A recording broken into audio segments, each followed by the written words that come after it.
This is to inform the public that Smile Radio is not liable to anything that the next program will discuss on air.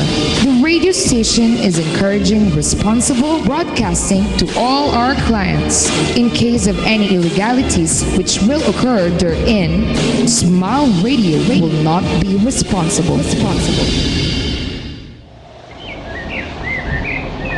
Alhamdulillah Rabbil Alamin wa salatu wa salam ala Rasulillah. Kami po ay nagaanyaya na makinig at subaybayan po ang aming programa na pinamagatan namin Islam is Solution for Humanity. Ito po ay mapapakinggan natin sa araw ng Miyerkules sa ganap na oras na alas 10 hanggang alas 11 po ng umaga. Dito lamang po sa Bataan Station 98.3 FM Smile Radio. Ito po ang inyong lingkod na tagapagsalita, Imam Saleh Biray, kasama po ang mga kapatiran sa likuran ng programang ito. Muli po ay inaanyayahan po namin kayo sa isang programa na kung saan ang siya po magbibigay ng lahat ng kasagutan sa lahat na samot-saring suliranin o problema ng tao hinggil sa kanyang pananampalataya na kasagutang katotohanan at walang kasinungalingan. Tayo po ay magkita-kita at magkatagpo-tagpo sa programang ito sa araw ng Miyerkules, alas 10 hanggang alas 11 po ng umaga, insyaAllah. Wassalatu wassalam walhamdulillah Rabbil Alamin.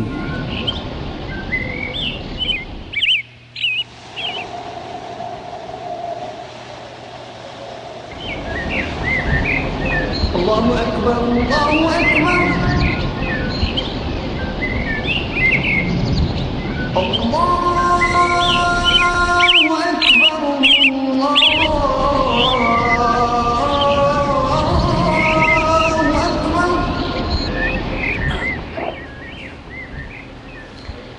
Alhamdulillah nahmaduhu wa nasta'inuhu wa nastaghfiruh wa natubu ilayhi wa na'udzu billahi min shururi anfusina wa min sayyiati a'malina innahu may yahdihil fahuwal muhtad wa may yudlil falan tajida lahu waliyan mursyida wa asyhadu an la ilaha illallah wahdahu la syarika lah wa asyhadu anna Muhammadan abduhu wa rasuluh sallallahu alaihi wasallam.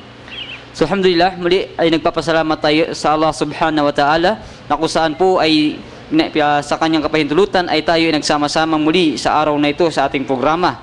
Na kung saan isa na naman pong paksa ang aming ihahatid, insyaAllah, na ating pagsasaluhan sa araw na ito. So alhamdulillah, na kung saan ito po ay mapapakinggan sa ating programang Islam Solution for Humanity. So kung saan di po mapapakinggan tuwing Miyerkules sa ganap na oras na alas 10 hanggang alas 11:30 ng umaga. Dito lang po sa inyong istasyong 98.3 Smile FM, Balanga Radio Station. At sa mga nais naman po mapanood tayo ng live, ay maaaring i-click lamang po sa inyong mga internet o sa inyong mga cellphone ang www.ustream.tv/channel/radio-98-3-FM.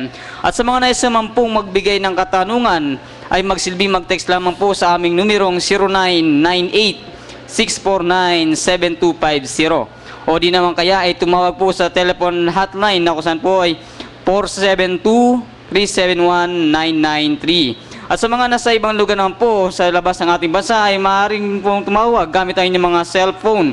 Ilagay lang po ang positive 63-047-237-1993. O kaya naman po sa inyong landline na kung saan ay labas din sa ating bansa, 063-047-237-1993. At good news po mga kapatid na kung saan para po sa mga magnais na mag-text o tumawag ng libre, ay maaari na po ninyo itong gawin. Gamit lamang po ang inyong internet sa pamamagitan ng aplikasyong Facebook Messenger. Gamit nito ay malaya po kayong makakatawag sa ating programa ng live at libreng text po para sa inyong mga katanungan. I-download lang po ang aplikasyong Facebook Messenger na ito at hanapin po lamang ang aming Facebook account.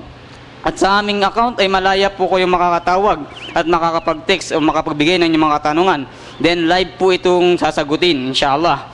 Kung saan po, hanapin lang po ang Saleh Rowan Biray o kaya ang Musa Gerald Madrona. Ang programang ito ay pilit po nating pinagaganda, insyaAllah, sa kapahintulutan ng Allah subhanahu wa ta'ala, sapagkat ang bawat tanong po na manggagaling sa inyo na aming nasasagot, insyaAllah, at ay malaking pakinabang at tulong sa bawat makakarinig ito. At nang sa may palaganap natin ang Islam sa pamaraang ito saan mang sulok ng mundo. Ulitin ko po, Facebook Messenger po at hanapin lang po ang aming mga account. Inshallah, alhamdulillah sa lahat ng bago po natin na nakuha ng paksa ng ating kapatid, ay binabati muna po natin ang mga kapatid na nakikinig sa ating programa. Sa lahat ng kamusliman po, Assalamualaikum warahmatullahi ta'ala wabarakatuh. At ganoon po, ang pamilya ng ating ustad ng Saleh Beray at ang aking pamilya, binabati ko po ng Assalamualaikum warahmatullahi ta'ala wabarakatuh. At ganoon din po kay Sister Zainab ng Japan, inshallah, no, na walang sawang nakikinig sa ating programa, na isa sa magaling na alipin ni Allah subhanahu wa ta'ala, na biyayaan ka at gabayan ng Allah subhanahu wa ta'ala, at inshallah palakasin ang iyong pananampalataya sa Allah subhanahu wa ta'ala at sa reliyong Islam. Assalamualaikum po, sister. Alhamdulillah. At ganoon po kay Sister Rose, Sister Gladys Kilang. Assalamualaikum po sa inyo dyan. Alhamdulillah. Nausan kay Daisy Gabino ng Hong Kong, Nurjana ng Lebanon, at Nurjana Rodriguez ng Lebanon, at Sister Aisha Nurjana ng Jordan. Assalamualaikum po sa inyo lahat. So ganoon din po kay Amal Iman Islam, Abdul Jalil and Soraya and family. Assalamualaikum po. Ganoon din po kay Nasir Timan and family. Brother Ali Salik at Saleh, Brother Saleh dyan sa 168 Guagua. Assalamualaikum po sa inyo lahat dyan. Ganoon din po kay Brother Sultan at Pres Malado. Nakikinig natin sa ating programa ngayon, inshallah. Ganoon din po kay Brother Ayub at ang kanyang may bayan na si Sister Mariam. Assalamualaikum po sa inyong lahat. Alhamdulillah, sa kapahintulutan po ng Allah subhanahu wa ta'ala, ay ginabayan na po ng Allah subhanahu wa ta'ala ang pinakamamahal na ina ng ating kapatid na si Brother Ayub. Ako saan po nasa bansang California. Na ang pangalan po ngayon sa Islam ng kanyang mother, o siya ng sister, ay Sister Ashiyah. Opo, sa edad po na 90 years old, alhamdulillah. Ako saan iduwa po natin sa Allah subhanahu wa ta'ala, nagabayan at pangalagaan ng ating mahal na bagong yakap sa reliyong Islam ni Allah subhanahu wa ta'ala. Welcome po, Sister Ashiyah, sa reliyon ni Allah subhanahu wa ta'ala. At ganoon din po sa gitnang silangan naman nakikinig sa ating programa. Binabatin po namin kayo ng Assalamualaikum warahmatullahi ta'ala wabarakatuh. Ganoon din sa Guagua, Pampanga, Lubao, doon sa Lubao, sa aming jamaah. At ganoon din po sa mga friends namin sa Facebook, dun sa page, alhamdulillah. At sa mga nais po manood ng YouTube, alhamdulillah, i-type lang po ang Rowan Biray at Saleh Biray. At doon po ay makikita ang mga na-miss nyo mga programa, alhamdulillah. At sa lahat po ng tumutulong sa programang ito ay naway gabayan at biyayaan at gantipalaan kayo dito higit sa kabilang buhay. Alhamdulillah. So, Assalamualaikum po sa inyong lahat. So, binibigay na po natin ng pagkakataon sa ating ustad. Assalamualaikum. Waalaikumsalam warahmatullahi ta'ala wabarakatuh. Innal hamdalillah nahmaduhu wa nasta'inuhu wa nastaghfiruh. ونعوذ بالله من شرور أنفسنا ومن سيئات أعمالنا إنه من يهده الله فلا مضل له ومن يضلل فلا هادي له أشهد أن لا إله إلا الله وحده لا شريك له وأشهد أن محمدا عبده ورسوله صلى الله عليه وعلى آله وأصحابه ومن تبعهم بإحسان إلى يوم الدين أما بعد. Ang lahat po ng pagpupuri ay sa Panginoong Allah Subhanahu wa Ta'ala lamang. Pinupuri po natin ang Panginoong Allah Subhanahu wa Ta'ala lagi-lagi. At sa Kanya lamang tayo humihingi ng tulong at kapatawaran. Kaya naman po ako ay nagpapakupkup sa Panginoong Allah Subhanahu wa Ta'ala laban sa aking masamang gawa at masamang sarili. At ang sino man pong ginabayan ng Panginoong Allah Subhanahu wa Ta'ala sa matuwid na landas ay wala pong makapagliligaw sa Kaniya. At ang sino man pong maligaw mula sa matuwid na landas ay wala naman pong makapagbibigay ng matuwid na patnubay sa Kanya maliban lamang po ang Panginoong Allah Subhanahu wa Ta'ala. Kaya't ganoon na lamang po ang pasasalamat nating mga kamusliman. Nalinikha tayo ng Panginoong Allah Subhanahu wa Ta'ala na pumipintig sa ating puso ang La ilaha illallah. Walang tunay na Diyos na karapat dapat sambahin maliban sa Allah. Kaya naman po ako ay sumasaksi na walang karapat dapat na tunay na Diyos na dapat sambahin maliban sa Allah Subhanahu wa Ta'ala at si Propeta Muhammad sallallahu alaihi wasallam ay kanyang huling sugo at alipin. Sumakaniya nawa ang kapayapaan, pagpapala ng Panginoong Allah subhanahu wa ta'ala, ganon din sa kanyang mga pamilya at mga kasamahan. Sige po at dumako tayo sa ating paksahin sa araw na ito na kung saan ay napakaganda po. Napakaganda po na inihanda natin na paksahin sa araw na ito, insyaallah. Lalong-lalo na po sa ating mga kapatirang Muslim. At magkaroon po ng kaalaman dito sa bagay na ito na ating papaksahin ang ating namang mga kababayan na hindi pa Muslim. Ano ba ang paksaan nating pagsasaluan sa araw na ito na inihanda natin? Ang paksa po na inihanda natin sa araw na ito ay napakahalaga po ito. Napakalaking bagay po ito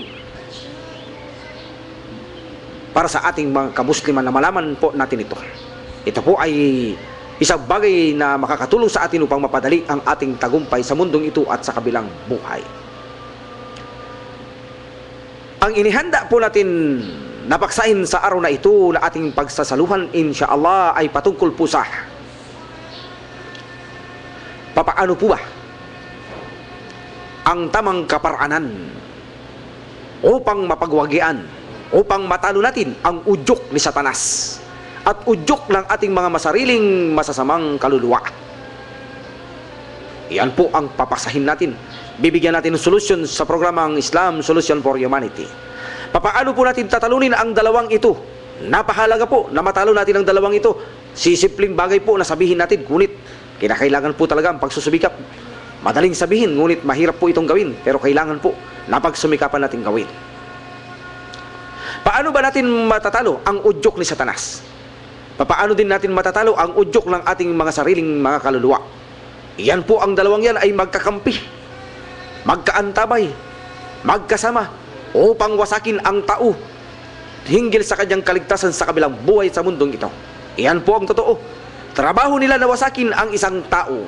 Kaya napakahalaga po na matalo natin ito. Alam niyo po ba na kapag natalo natin ang dalawang ito, na kung saan ang kakampi ni Satanas na ang ating masamang sariling kaluluwa, ay darating ang araw ay ating magiging kakampi at magiging matalik namang kaaway ni Satanas.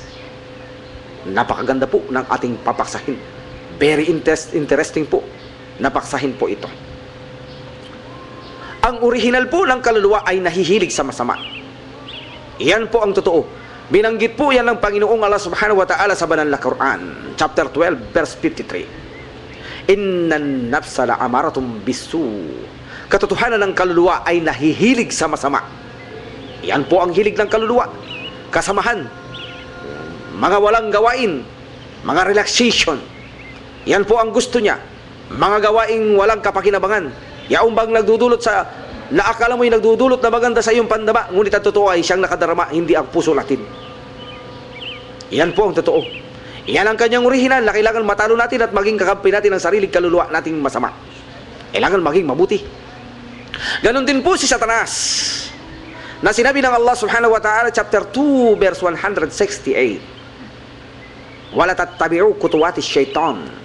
Huwag ninyong sundin ang mga yapak ni Satanas. Innahu lakum ma'adung mubin. Katotohanan, siya ay lantad din yung kaaway. Ibig pong sabihin ay kaaway natin si Satanas, si Iblis at kanyang mga kampon. So napahalaga po na talunin natin ang dalawang ito, sapagkat po ang dalawang ito ay matalik na magkaibigan, magkasama sa lahat ng gawain. Alam niyo po ba? Bibigyan ko kayo ng halimbawa. Kapag itong si Satanas, alam niyo po ba ang daan niya upang siya ay makaporma sa ating, ay dinadaan niya ang isang udyok sa ating mga utak. Inuudyok niya ang isang gawaing bagay na masama sa ating utak, ating mga isip. Halimbawa, ibinulong ni Satanas na magalit ka. Magalit ka sa iyong pamilya. Halimbawa, mayroong kang nawawala. Ang totoo pala ikaw ang nakawala. Mayroong nawawala sa iyong mga gamit o bagay. Ang totoo pala ikaw ay nakawala, nakalimutan mo. Iuudyok ito ni Satanas sa iyong utak na magalit ka. Yan. Yan ang gagawin niya. Tuturuan ka niya na magalit. Sapagkat alam natin na ang galit ay madaling makagawa ng kasalanan. Sapagkat ang tao kapag siya ay naging magagalitin, ay nawawala siya sa kanyang katinuan sa kanyang sarili. Alam niyo po ba na ang mga diborsyo ay nangyayari dahil sa galit? Karamihan po sa diborsyo ay nagmula dahil lang po sa galit. Yan po ang katotohanan. Kaya napakadali na gumawa ng kasalanan ng tao kapag siya ay magagalitin. So iuudyok ni Satanas na ikaw ay maging magagalitin. At alam niyo po ba ang gagawin ng kanyang kapartner, ng kanyang matalik na kaibigan, kasamahan, upang wasakin ng tao sa mundong ito higit sa kabilang buhay? Ipadadama niya sa iyong puso na ito ay gawin mo. Sapagkat ang daan po ng kaluluwa ng ating masasamang sariling kaluluwa ay ang daanan niya naman ay ang ating puso. Naiudyok niya sa ito, na ipadama niya na ito ay gawin niya ang magalit ka. Dalawa po ang nilalabanan natin.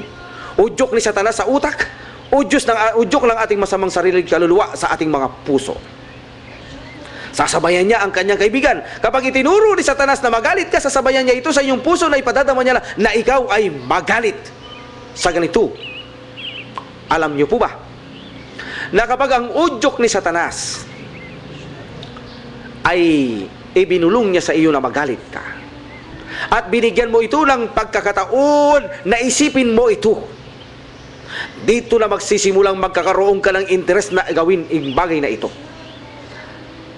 Hanggang sa ikaw ay magsimulang mag-isip dito at lumalaki sa iyong utak ang isang kudlit na kusang isang mancha na itinuldok sa iyong utak, lumalaki sa iyong utak ang mancha na ito dahil sa kakaisip na ito na inudyok ni Satanas na gusto mo ay magalit ka. Dito ay mahihirapan ka ng kontrolin mo ang iyong sarili dahil lumalaki na ang manchang ito sa iyong utak. At lumalaki na rin ang pagnanasa mo sa iyong puso na gawin na magalit ka kapag ito ay patuloy mo pang ginawa na ikaw ay mag-isip sa bagay na ito at hindi mo ito malabanan. Ang iyong utak sa ganito ay mapupuno ng mancha. Sa ganito po ay hindi mo na ito makokontrol. Gagawin mo na ito ang gusto mong gawin na inudyok ni Satanas na nagmula sa maliit na tuldok na kanyang udyok. Sa ganito ay ikaw po ay magagalit. At ito po ay ikinagagalak ng iyong kaluluwang masama. Nalinig ka, nalikas na masama. Nang dahil sa galit mo ay marami kang sasabihin na kung saan mga mali-mali, na kung saan pagkakasala, mga karumal-dumal na salita, mga walang kabuluhan na siyang ikapuputi, kagagalit ng Allah subhanahu wa ta'ala. Nakita mo kapatid? Nakita mo ang trabaho nila? Ginawa kanila ng kasalanan upang sa ganun ay kaputang ka ng Panginoong Allah subhanahu wa ta'ala. Yan.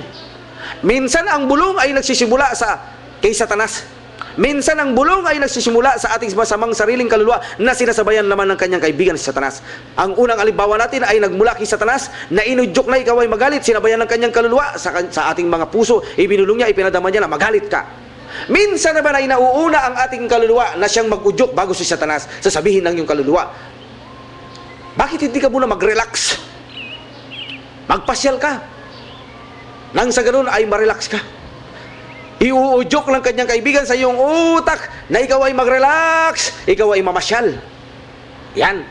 Gagawin ng iyong kaluluwang masama na kung saan sinabi natin nahihilig sa kawalang ginagawa, relaxation, iuudyok niyang bagay na kawalang ginagawa upang sa ganun ay mapalayo ka, na mapag-aralan mo ang pananampalatayang Islam. Ipakikita niya sa iyo ang kaakit-akit ng mundong ito na panlabas upang sa ganun ay ikaw ay malinlang sa mundong ito. Na siya namang ibubulong sa iyo ni Satanas, iuudyok niya sa utak mo, oo, gawin mo ito. Gawin mo. Kung ano ang iniudyok ng inyong sarili, dito ka magiging maligaya. Gawin mo na pagpasyal ka. Pagtutulungan kanila na kalimutan mo ang pag-aaral sa Islam. Pagtutulungan kanila na saan ay kalimutan mo, na mapag-aralan mo ang iyong relihiyon, kalilimutan mo ang pagbigkas ng Quran, pagdikir, ang pagdarasal. Gagawin nila ang lahat upang ikaw ay malinlang ng dalawang ito. Nagtutulungan sila sa kapwa isa. Kita mo ang magkaibigang yaan? Hindi sila nagkakaiwalay. Alam niyo po ba anumang kasalanan ang nagagawa natin ay dahil sa kagagawan ng dalawang ito na silang nagtutulungan upang sa ganun ay makagawa ka ng kasalanan? Ang masamang kaluluwa natin mismo sa ating sarili na siyang matalik nating kalaban, at si Satanas na nag-uudyok sa ating utak. Napakatindi ng ating mga kalaban. Kaya lamang kailangan natin ng sandata upang mapaglabanan natin ang dalawang ito. Bigay pa tayo ng halimbawa. Minsan ay binubulong ni Satanas na ikaw ay mapuot kahit sa iyong kapatid sa pananampalatay Muslim. Mapuot ka, siraan mo siya ng puri. Sa ganito'y sasabayan ng iyong kaluluwa sa iyong damdamin. Oo, sirain mo siya ng puri. Sapagkat sinisiraan kanya ng puri, sirain mo rin siya. At ito ay maganda sa aking pandama. Ibubulong sa iyo ng kaluluwa sa iyong puso. Ngunit ang totoo kapag ginagawa mo ang masamang ito, ay nagdurusa ang iyong puso. Na kaya mo'y maligaya, akala mo ay naniligayahan ka. Ang totoo ay nagdurusa ang iyong puso na hindi mo nauunawahan. Kundi ang nasisiyan lamang ang iyong masamang kaluluwa sa iyong sarili at si Satanas. Gagawin mo, sisirain mo ang iyong kapatid. Magkabalimpalig, saan mo makita ang iyong mga kapatid, sinisiraan mo ang iyong kapatid sa pananampalataya. Hindi siya nagiging ligtas sa iyong dila ang iyong kapatid sa pananampalataya. Mga gawaing masama. Sasabihin naman minsan ng iyong kaluluwa na masama, bumili ka ng gadget. Huwag kang mapahuli sa mga uso sa panahon ngayon. Bibilin mo naman to, iudyok ni Satanas, bilhin mo nga yan. Magagamit mo yan. So pagkabili mo ng gadget ay gagamitin mo sa mga laro at aliw lamang. Kita mo ang ibinulong ng iyong kaluluwa? Nagagalak siya sa mga gawaing walang kakwenta-kwenta. Alam niyo po ba, kung bibigyan ko kayo ng halimbawa ang pamumuhay ng ating mga kababayan na wala sa pananampalatayang Islam. Dahil sila ay walang patnubay, nakikita po ba natin ang kanilang pamumuhay? Sinusunod nila ang pamumuhay na gusto ng sariling masamang kaluluwa. Ano po ang gusto niya? Ang magsugal, ang mag-inom ng alak, ang magliwaliw, ang mag-relax, ang manood, ang mga gawaing mga walang kakwenta-kwentang bagay, ang mga usapang walang kakwenta-kwentang bagay, maghahanap buhay. Bakit sila maghahanap buhay? Dahil sa makundong pagnanasa kapag nagkaroon ng salapi. Ang lahat ng yan ay bulong ng ating mga sariling kaluluwa sa ating damdamin na siyang nagpapaligay sa kanya, ngunit ang ating mga puso'y nagdurusa, na sinasabayan naman kanyang partner na iudyok sa iyong utak na kung saan gawin ang bagay na ito. Napakasaklap na pumumuhay. Kapag hindi natin nalabanan ng dalawang ito ay napakahirap po na maiwasan natin ang gawaing kasalanan. Napakahirap po na makaligtas tayo sa gawaing makamundong bagay. Yan po ang ating mga kaaway. Kaya ang makikita mo, maging ang namumuno ng bansa kapag ito ay hindi Muslim na walang patnubay sa dakilang manlilikha, ang udyok ni Satanas at udyok ng masamang kaluluwa sa kanyang sarili ang kanyang pinapairal. Kahit makapatay ng maraming tao, kahit pagawa-awayin pa ang mga tao, susundin niya lamang ang udyok ng kanyang masamang sarili kaluluwa na magkamit siya ng maraming kayamanan na inuudyok naman ni Satanas upang siya ay maging maligaya. Kuno sa mundong ito ay kailangan maraming kayamanan, kaya ginagawa niya ito. Pinagbibigyan niya ang masamang sarili kaluluwa mula sa masamang sariling pagnanasa. Kahit magpatayan ang kapwa-tao, ay gagawin niya ito, masunod niya lamang ang kanyang kaligayahan na ibinulong lamang ng kanyang masamang sariling kaluluwa upang wasakin ang taong ito sa mundong ito at sa kabilang buhay. Nakikita niyo ang digmaan sa Mindanao? Sino ang may punot dulo nito? Ang mga walang patnubay na magkabit ng kayamanan sa mundong ito. Yan po ang totoo. Dahil nakipaglaban ang mga sundalo kuno na walang patnubay, ipinaglalaban nila ang batas ng tao. Bakit? Dahil ito kuno ay trabaho nila. Bakit? Upang sila ay sumahod, upang mapamuhay nila sa kanilang pamilya. Yan ang totoo. Hindi nila alam, sila ay ginagamit upang pagkakitaan lamang. Sinusunod ang mga sariling mga pagnanasa. Pinapatay ang mga taong kung saan ipinagtatanggol ang kanilang karapatan at mga ari-arihan, na kung saan ipinaglalaban ang karapatan ito dahil ito ay utos ng Diyos. Ibig sabihin sa kabilang panig ay ang paglalaban nila ay para sa Diyos, sa kanilang sariling karapatan.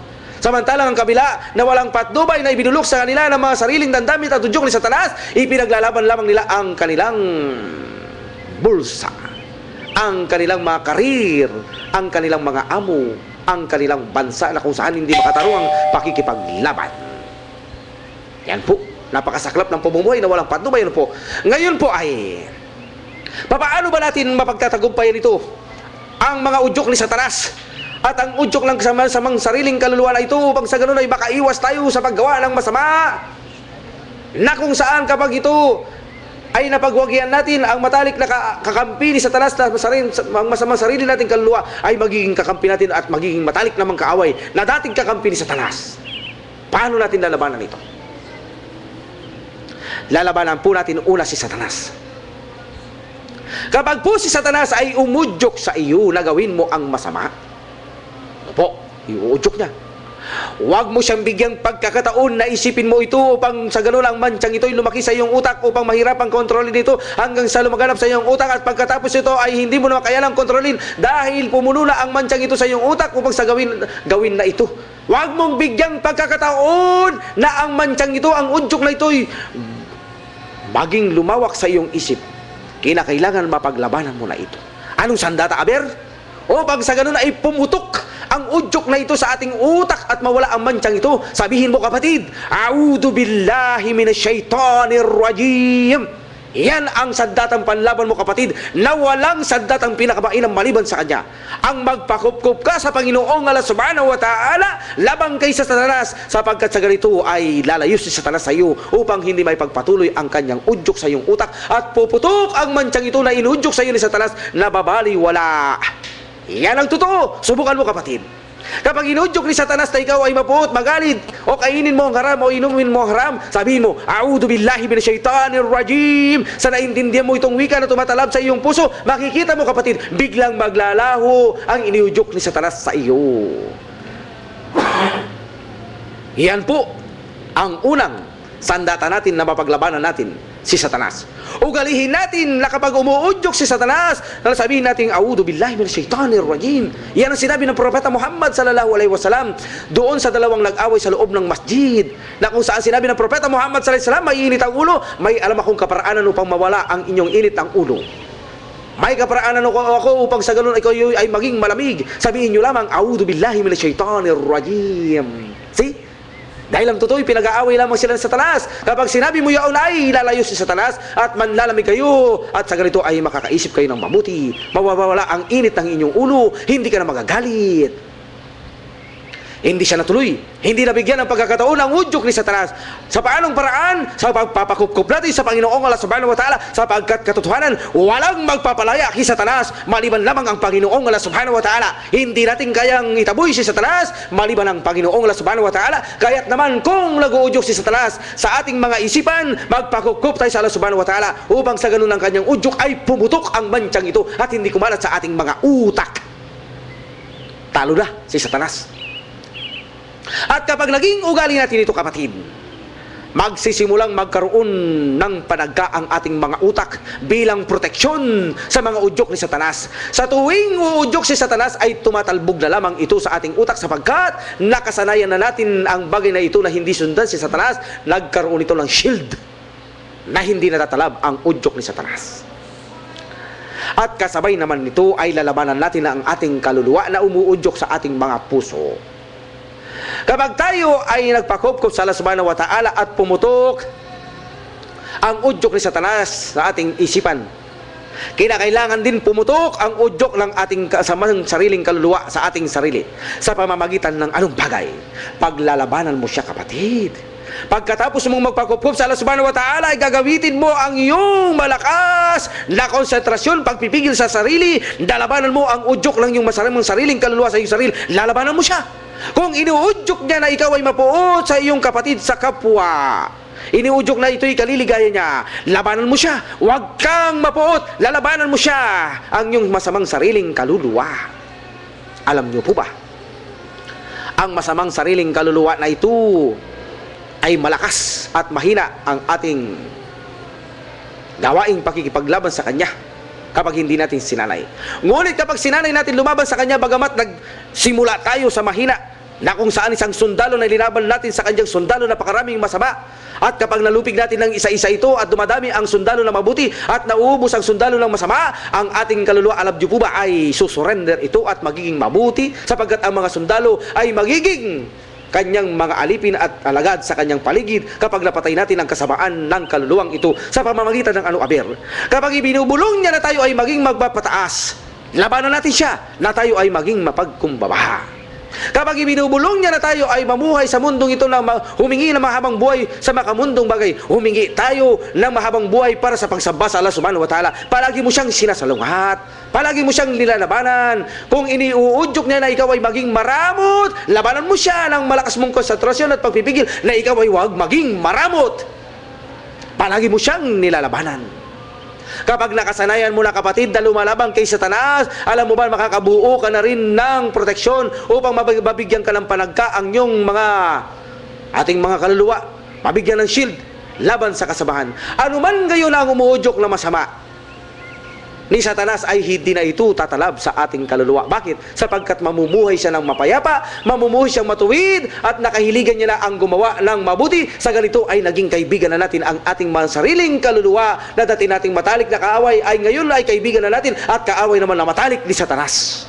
Ibig sabihin ay napagwagian natin ang ating mga sariling kaluluwa na masasama sa pamamagitan ng pakikipagdigmaan, pakikipaglaban sa kanya, sa malakas na pagpipigil natin sa ating sarili na anumang ipinadadama niya sa ating puso ay nilalabanan natin ito hanggang sa makasanayan natin. Sa ganito kapatid ay natalo natin silang dalawa, si Satanas ang kanyang udyok at ang udyok ng ating masamang sariling kaluluwa.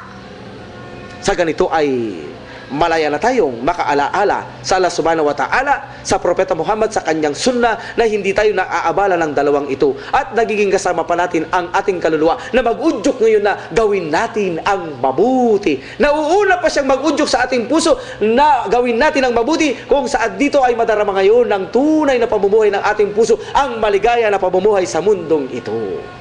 Kita mo kapatid? Anong sandata natin para mapaglabanan natin at matalo ang dalawa?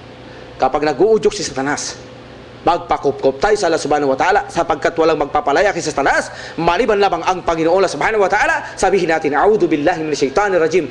Ako po, ya Allah, nagpapakupkop sa iyo laban kay isinumpang Satanas. Sa ganito ay aalis ito.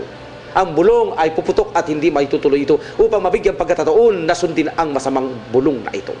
At nalabanan mo ang iyong sariling masama. Sa ganito'y magiging matuwid ito ang iyong sariling masama na gayon ay magiging kakampi natin sa bandang huli. Magiging dalisay ang pagsamba ng bawat Muslim kapag ang kanyang partner ay ang kanyang sariling kaluluwa na dati masama ay naging mabuti, na kung saan matalik na kaaway natin, isang malaking jihad para sa Muslim na malabanan niya ito. Ito po ang sandata. Ito po ang tamang kaparaanan upang matalo natin ang dalawang ito, magpakupkup sa Allah subhanahu wa ta'ala at malakas na pagpipigil, pakikipaglaban sa ating sariling kaluluwa. Ito po ang tamang sandata at kaparaanan upang matalo natin ang dalawang ito. Ito po ay napakalaking biyaya at kaalaman sa araw na ito, insyaAllah, na naipahabot natin sa inyo, aber. Ito po ay mula sa tulong ng Panginoong Allah subhanahu wa ta'ala. Kapag nakamit natin ito, madali na po tayong magtagumpay sa mundong ito at sa kabilang buhay. Sige po, at bigyan natin ng daan ang ating mga katanungan at ituloy din po natin ang ating hadith sa Bulugh al-Maram, ang hadith number 5. Pero bago po yan ay mayroon po tayong text. Alhamdulillah. Inshallah, alhamdulillah. So meron din tayo dito sa akin, bro. Alhamdulillah. So ito po, mga messenger po ang mga text po. So sino po ang nais magpadala ng text, so tumawag. Open po kayo sa messenger. Sa Leroan Biray o kaya Musa Madrona po. Okay po. Okay, alhamdulillah. So may tanong yata tayo dito, brother? Pasukin natin yung mga katanungan. Alhamdulillah. Inshallah, ito po, naka-receive po tayo ng unang text mula sa messenger po, no, kung saan po ay galing sa ating sister na Sister Muslima. Alhamdulillah. So, ang kanyang katanungan po, Assalamualaikum. Assalamualaikum po mga brothers. Tanong ko po, may time na mainit ang ulo mo na wala ka naman kaaway. Kasabihan po, pag dumarating ang regla ng isang babae, mainitin ang ulo. Paano po kaya mapipigilan ito? Minsan, mapapansin mo sa sarili mo, bakit kaya mainit ang ulo ko? Papadating na ang regla ng isang babae. Ito ba ay udyok din ni Shaitan? So, alhamdulillah brother, ang ganun bang pangyayari, udyok din ba ni Shaitan? Anong tanong ng ating... Waalaikumsalam. Well, alhamdulillah, sa research ng ating mga binigyan kaalaman sa subhanahu wa ta'ala, ito raw ay isang dahilan kapag nagdurugo ang babae o namamanahon ay nagiging likas sa kanya ang mainitin ng ulo. Ngunit bagamat kung ito ay totoo, mayroon na po tayo ngayong kaparaanan. Ang Islam po ay kompleto itong relihiyon. Kayang solusyonan anumang pong problema. Kaya narito po ang programang ito, Islam Solution for Humanity. Bagamat ito ay sakali ay likas na linika sa atin Allah subhanahu wa ta'ala, ngunit pinigyan tayo ng guide na Allah subhanahu wa ta'ala kung paano natin gagamutin ito, ay gawin lang po natin ang malakas na pagpipigil sa ating sarili. Kapag tayo ay inuudyukan ng ating sariling masamang kaluluwa na tayo magalit o ni Satanas, gawin po natin ang ating mga power of wills. Nalakasan natin ang ating pagpipigil laban sa kanila. At sabay din natin ang papakupkop sa Allah subhanahu wa ta'ala na magpakupkop tayo sa kanya lamang kay Satanas. Ganon din sa ating masamang sarili. Yan po ang tamang kaparaanan upang masolusyonan natin yan. Malakas na pakikipaglaban sa ibinubulong ng utak sa utak natin ni Satanas at ibinubulong lang ang mga kaluluwang masama sa ating sarili, sa ating puso. Labanan po natin ang dalawang ito. Kapag ito ay nasanayan nating labanan, mawawala na po yung kaugaliang sinasabi natin na kapag ang babae ay malapit na magregla o nireregla ay magiging mainitin ang ulo, ang solusyon po ay ang dalawa pong sandata na iyan. Sa ganito po ay makakamit natin ang pagiging mawalan ng pagiging magagalitin ang ulo. Sapagkat po malaki ang epekto sa buhay ng isang Muslim kapag siya'y nagiging magagalitin. Kaya may payo ang Prophet Muhammad sallallahu alaihi wasallam na kung gusto magtagumpay ay huwag kayong magalit. Huwag kayong magalit, huwag kayong magalit. Paano natin pipigilin ito? Lumaban tayo sa udyok ng ating masamang sariling kaluluwa at magpakupkop tayo sa Allah subhanahu wa ta'ala laban sa udyok ni Satanas na tayo ay magalit upang sa ganoon ay makontrol ang galit na ito. Ito po ang tamang kaparaanan, sandata upang mapaglabanan ang galit na yan. Mashallah, alhamdulillah, napakalinaw na kusan ang pangyayari pala na kusan, brother, na ano yung tawag, parang ano lang, yung parang sariling opinion na lang yung ganun, ano? Well, bagamat research nila yun dahil sa bugsudan ng dugo na maruming lalabas, well, Allahu a'lam.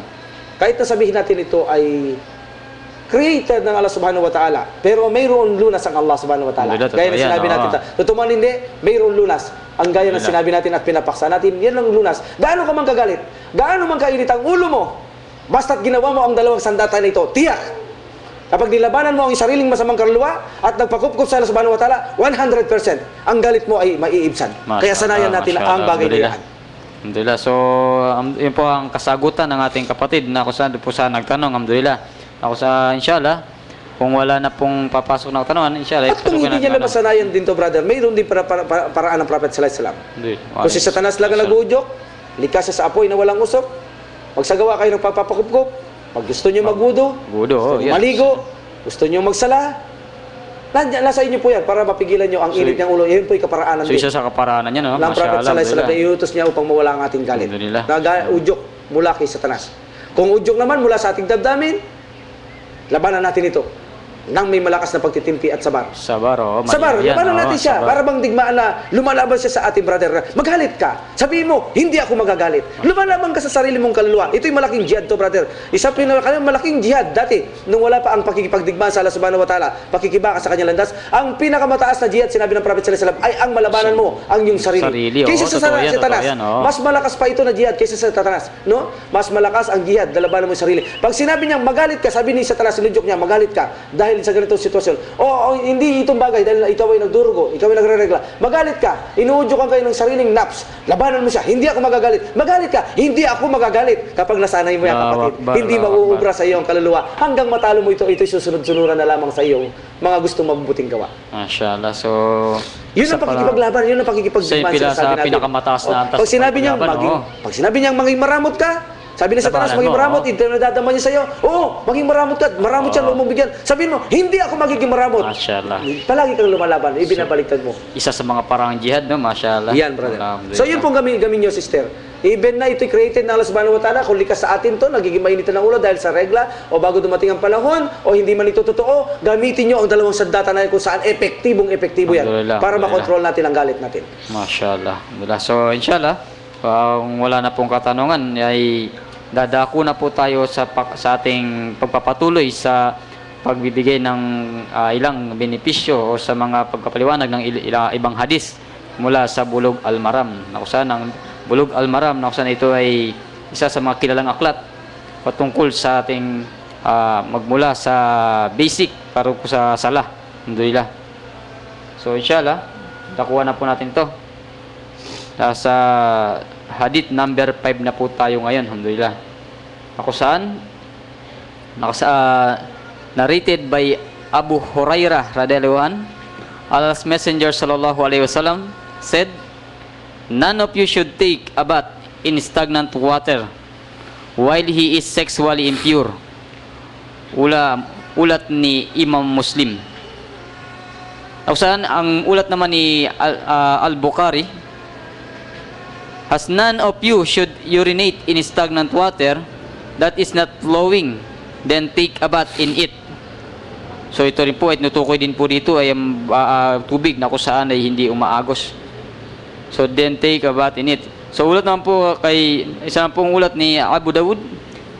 Saan dito nakalagay po ay has one should not take a bath in it from sexual impurity. So napakalinaw po na kung saan na mula kay Abu Hurairah, ang propeta sallallahu ay nagsabi, wala ang sinuman sa inyo ang maaaring magsagawa ng gusul sa isang tubig na hindi umaagos kung tayo ay junub. Yan po ay mula kay Imam Muslim. Kung saan mula lang po kay Bukhari, ipinagbawal ng propeta sallallahu alaihi wasallam na tayo ay umihi then maligo sa isang tubig na hindi umaagos. So mula naman po kay Abu Dawud, ang sino man sa inyo ay huwag magsasagawa ng gusul o pagligo dito habang nasa kalagayang junub or sexual impurity. So ang pinaka So pilagi mong binabanggit, brother, ang junub. junub. Oo. So marami tayong kababayan na hindi Muslim. naintindihan, oo. At mga kamusliman lang na mga baguhan na sinasabi mo hindi ka pinapahintulutan na Ikaw, pumunta sa kalagayang, tubig oo. na stagnant water o hindi umaagos na ikaw ay magbabad dito o magsagawa ng gusul Gusul, oo. kung ikaw ay junub. Ano ba ang junub at pinagmumulan ng junub? So, alhamdulillah, napakagandang katanungan, brother Roxanne. Isa sa mga pakinabang natin, bibigay na siya sa araw na ito, sa tulad ng mga baguhan pa sa Islam, no? So, ang junub, brother, ito ay isang pangyayari na ang dalawang tao, lalaki at babae, na mag-asawa, ay nagkaroon ng paniniig o pagtatalik. At mula dito ay kapwa lumabas sa kanilang mga ari ang similya. So ibig sabihin, O isa pa sa ano, o sa paraan na siya ay nanaginip o wet dream. Wet dream, Oo. sinasabi.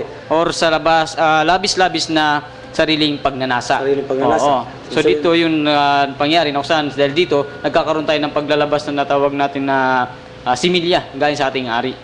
Siya so ibig sabihin kapag ka ganun, brother, ay malinaw na sila ay junub. Oo. So ibig sabihin ngayon, kapag ikaw ay junub na sa ganung kalagayan, ay hindi ka maaaring magsagawa ng gusul. Para po ito sa mga kamusliman. Totoo. Gusul po yung pagliligo. Sa pag-junub, hindi po tayo pwedeng magwudo. O ano po, magwudo kapag tayo gusul. Totoo yan. Kung hindi natin kayang tubig, alam natin may tayamum, hindi po wudo. So, kung mayroong tubig, kaya naman natin na maggusul, kailangan maggusul tayo, maligo, basahin ang lahat ng parte ng katawan. No po? So, kung mayroong tubig na hindi umaagos, sabi ng Prophet sallallahu alaihi wasallam, huwag kayong magsagawa ng gusul dito. Kung kayo ay junub. Junub, oo. Ang paliwanag ng brother, ang pagbabawal ba dito, brother, ito ba ay request, pag-uutos, recommenda ba ito, o talagang ito ang pag-uutos ay haram? Ito po ay papaksan din natin. No po? Alhamdulillah. Okay. So, bakit ba, brother, ibinabawal tayo ng Prophet So Muhammad sallallahu alaihi wasallam? Actually, ang pagligo na sa isang tubig na hindi umaagos o hindi sapat ang dami ng tubig nito, example, tubig sa drum o kaya tubig sa planggana, dito ay bawal tayo maligo. Unang-una, example, sa benefits natin may bibigay, ito ay maraming kapisalaan ang mangyayari kung bakit ito ay pinagbawal ng propeta sallallahu alaihi wasallam. O saan ito ay iniutos talaga niya na huwag gagawin. Sa dahilang ito ay maaari makapinsala hindi lang sa isang tao o bagkus din sa maraming tao. So yun isa sa mga dahilan bakit ito pinagbawal ng propeta Muhammad sallallahu alaihi wasallam. Saan ito ay hindi pala na mga bagay na paraan na hindi dapat natin gawin. Inshallah. So dun sa ano niya. So bigyan natin ng mga benefits ang hadith, brother, para maging malinaw. Alhamdulillah. Una, bakit ba ibinabawal ng Prophet sallallahu alaihi wasallam? Dahil ikaw ay junub. Alam natin kapag nakipag-contact tayo, may mga semilya, Totoo yan. ang ating mga private parts. Ibinabawal ba niya ito na pumunta tayo sa ilog dahil ba itong mga semilyang ito ay najis? Alhamdulillah, magandang tanong. Ang semilya ba ay najis? Oo. Kasi kung najis ang semilya, tulad ng paniniwala ng ating mga ibang scholar, so maaaring ang tubig ay maging najis at hindi oo. mapakinabangan ng ibang tao. Totoo yan, oo. Pero paano? Dahil majority scholar hindi naman najis ang semilya, So, hindi po, ito po para sa ating kaalaman, ang semilya po ay hindi po ito najis. So, Ano po? meaning, brother, ito iktilap. Isa sa mga lumalabas sa ating private parts sa likod at sa harap na mayroong katuruan sa Sharia ay lahat ay najis. Maliban po sa semilya, ito po ay hindi najis at ang fluid ng babae. So dito, brother, at ang utot, Hindi yun najis ang Najis, oo. hangin na lumalabas sa likod. Mayroong kasing mga Muslim na kapag sila'y magudo, mag-uugas muna sila ng Oo, palikuran totoo dahil yun, ang tingin brother. nila sa Oo. hangin na lumalabas, ito Hindi ay najis. najis. Oo. Kaya sila kapag magudo ay nagugas sila kung sila ay naglabas Nagutot, ng oo. hangin. Hindi rin po ito najis. Abay kung najis po ito, marami magpapahirap ito sa Pahirap, ating sitwasyon oo, totoo sa yan. pananampalatayang Islam. So, ang majority scholar, ang semilya ay hindi najis. Pero bakit tayo pinagbabawalan ng Prophet sallallahu alaihi wasallam? Hindi naman Salam. pala ito najis. Hindi No, brother. Totoo yan, ha? Okay. Alhamdulillah. Meron yata ang katanungan, brother. Oo, may nagte-text pa, brother. Hindi pa tapos. Okay? So, ang unang benefits, brother, ang semilya ay hindi najis. Malinaw yan, brother. Kasi, Hindi po najis ang semilya po.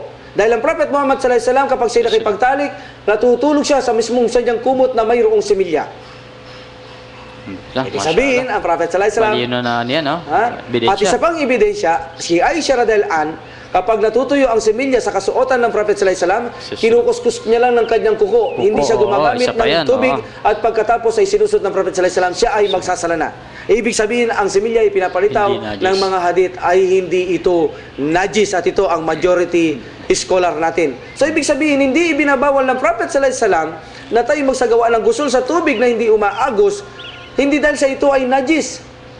Kundi gaya na sinabi ng prophet mo, ano yung brother kanina, unang-una ay bawal tayong maminsala. Yun ang pinaka number Nagpapakita one. ito ng bawal tayong maminsala. Sa pananampalatayang Islam, isya po sa ating foundation na huwag kayong maminsala. Alhamdulillah, totoo yan, ha? Sapagkat kapag ikaw ay naligo sa tubig na ito na ikaw ay junub, makikita ito ng tao kahit na hindi ka junub. Kung maliligo ka sa pinagkukuhanan nila ng tubig, Tubig, o oo. pinaghugasan nila ng plato o pinag-iinuman, ikaw ay mag-dive dito at maligo, sa ganito ay nawawalan ka ng dangal na ginagamit ng tao na Totoo hindi yan. nila ito gagamitin. Pasamantala, hindi na nila ito gagamitin. Lalo na kung ikaw ay junub. Hindi na sila kukwarto ng tubig na pag-inom o paghugas nila. Sa ganito ay nakapinsala ka, nakaperwisyo ka. Sa Islam po, isa sa dalil na ito, bawal kang maminsala kung bakit Yan, ipinagutos oo. ng Prophet sallallahu alaihi wasallam sa isang tubig na hindi umaagos dahil ito'y ginagamit ng tao na pinsalain mong tubig sapagkat sa Islam, bawal na bawal po ang maminsala ka sa iyong kapwa. Like for example, bigyan ko kayo ng halimbawa. Ang iyong bintana ay nasa tapat ng daan na alam mo kapag ito ay binuksan mo ay tatamaan mong tao. Wala pang nangyayari. Pero alam mo kapag binuksan mo ang bintana mo dahil ito ay nasa tabi ng daan, maaari makapinsala ka sa Islam. Huwag niyo pong gawin ang bintanang yan dahil maaari kayo makapinsala. Kung mayroon kayong jealousy o sliding door, yun na ang ilagay ninyo sapagkat hindi itinutulak ang mga yaon.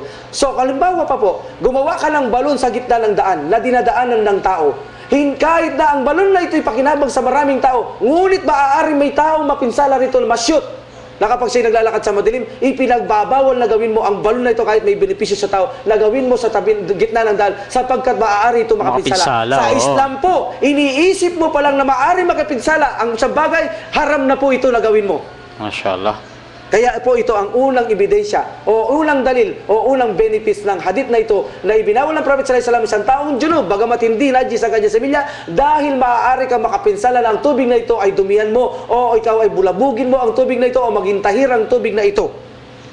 Yan po unang benefits. May text tayo, brother. Alhamdulillah, inshallah. Natambak na pala tayo ng text, bro. So, inshallah, dito may tanong din sa akin, inshallah, no? Inshallah, Sige, brother, unahin mo na sa'yo. Ito na yung sinasabi ko. Kapag nagkataon po ito, natambakan tayo ng tanong, inuulit ko po, mapipilitan po tayo magdagdag ulit ng kalahating oras, inshallah. Inshallah. Magdadagdag po tayo ng kalahating oras. Kapag ito po, natambakan na rin ako ng tanong, natambakan si brother. Dahil pre-text messenger po ito, pre-call pa po kayo. Maaaring dagdagan pa po natin ito ng kalahating oras na sa ganun po ay maparami lalo ang pag-aaral natin sa pananampalatayang Islam. Alhamdulillah, Inshallah, duwa po inshallah. natin yan sa Allah subhanahu wa ta'ala. So, alhamdulillah, isa pong katanungan mula rin po kanina sa isang sister na Muslima na kung saan, Assalamualaikum mga brothers, tanong ko po, bakit ang tao ay nagkakaroon ng wet dream na wala naman katalik? So, alhamdulillah, magandang katanungan, brother. Kung saan, Alam niyo po ba? Nagsalam ba, brother? Alhamdulillah, nagsalam Wa siya. alaikumussalam wa rahmatullah wa barakatuh. Alam niyo po ba? Sa pananampalatayang Islam ay haram po ang magparaos na mag-isa. Either na babae, either na lalaki. At alam natin sa research, malaking epekto nito sa ating pampisikal at utak ang pagpaparaos ng mag-isa na ginagawa ng mga walang patnubay. Ito po ay haram sa Islam. Isinusumpa ito ng Propeta Muhammad sallallahu alaihi wasallam. Ang sino mang magparaos ng isang lalaki o babae, na wala siyang kaliig na babae o malalaki, ipinadaos mo lang yung sarili. Ipinagbabawal po ito sa Islam. So ngayon, kung ito ay ipinagbawal ng Allah subhanahu wa ta'ala, hindi ba lubang malalagay sa makahirapan ng isang lalaki o babae na dapat ito'y maibsan?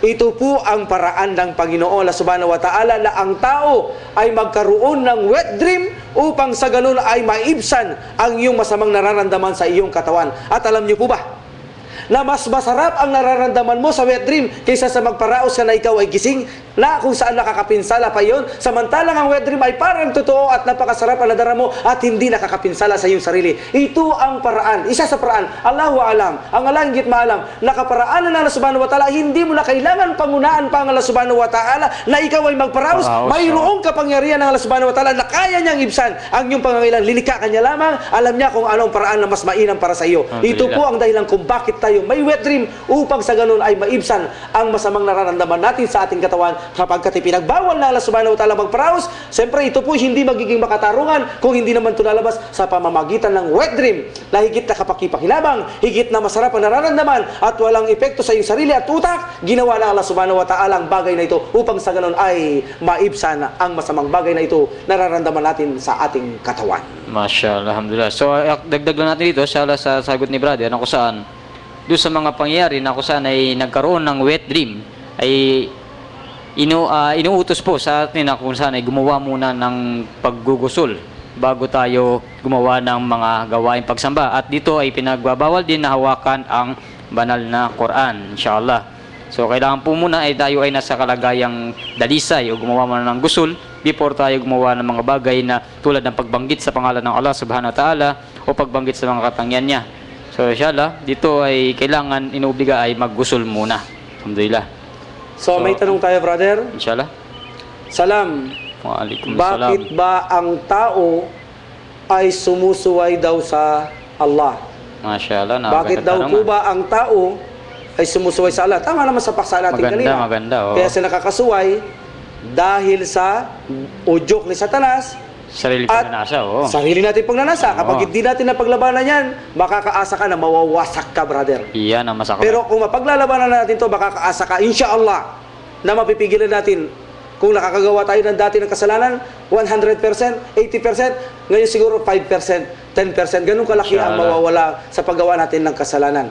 So bago pa man yan, magbigay tayo ng karagdagan, magbibigay ako ng 10. Ano po? Magbibigay ako ng 10. Una, kung bakit nakagagawa ng kasalanan sa tao, dahil hindi totoo ang kanyang relihiyon.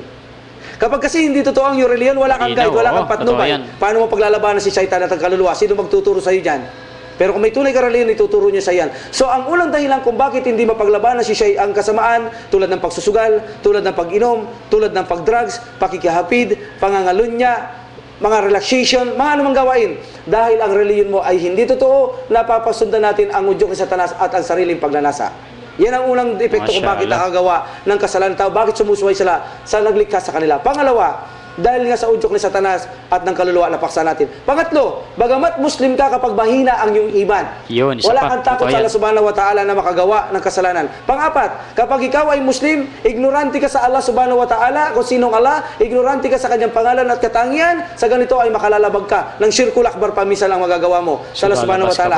Panglima, dahil sa sobrang galit mo, yan ang tinaping natin. Kapag ang tao ay magagalitin, hindi mo nalalabanan ito, madali kang makagawa ng kasalanan. Dahil sa sobrang galit, ang pinaghirapan mo 30 years, brother, na gawain mabuti. Isang galit mo lang, minsan makapatay ka ng tao nang hindi sila sadya.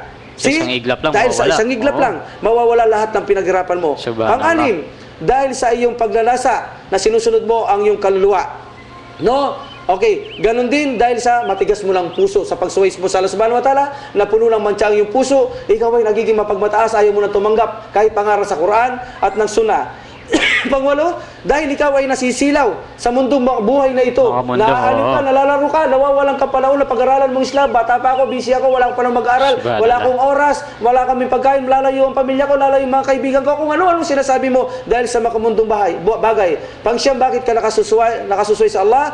Kulang ang tiwala mo sa Allah subhanahu wa ta'ala, kulang ang tawakul mo sa Allah subhanahu wa ta'ala, at panghuli ay ignorante ka sa iyong relihiyon, kaya kadalasan ang ginagawa mo ay gawaing bid'a. Mashallah. So, Yan lang po, ang ilang napakalinaw. labang Alhamdulillah. kung bakit nakakasuway tayo sa Panginoon Allah Subhanahu wa Ta'ala.